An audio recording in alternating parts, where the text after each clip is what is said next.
Well, our special guest this week, Arlan Suderman with INTLFC Stone, and he was recently at Wheat and Sorghum U, it's outside of Wichita, and a chance to get back home almost, Arlan. Yeah, it really is. Grew up in these stomping grounds, spent a lot of time in my career here before moving on to INTLFC Stone.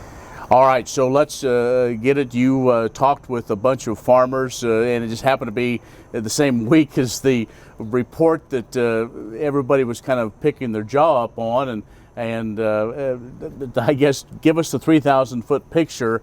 This was a report very much anticipated, but our focus now is on the September report. Yeah, first of all, I said before the report came out, don't pay attention to the yield.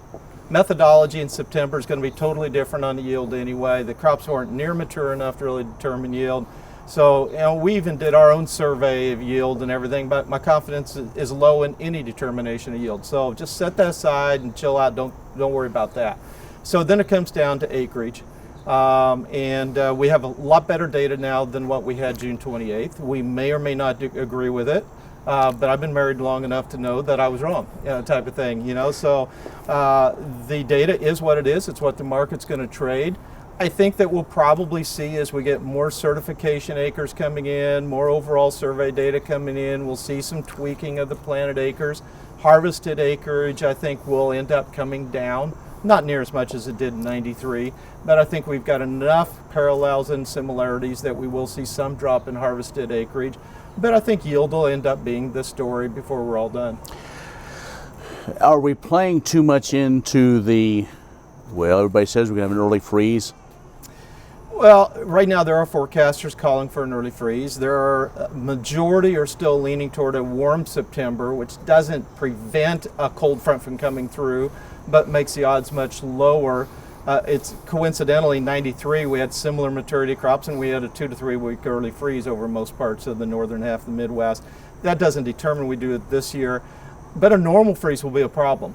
And I think what we're looking at is most of the corn will end up catching up and hitting black layer, but at a much higher moisture, and dry down is going to be a problem. Reminds me a lot of 2009, where a lot of wet corn, some low test weight corn went into the bin, and then we had a big bullish surprise in the stocks report the following spring. Lo and behold, fewer bushels came out than went in.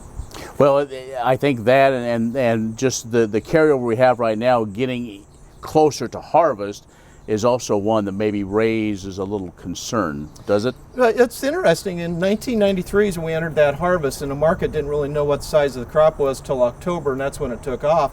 But the carryover from the previous year was above 90 days supply. This year, I think it's like 56 days supply. So relative to usage, our carryover is smaller than it was in 93. Okay.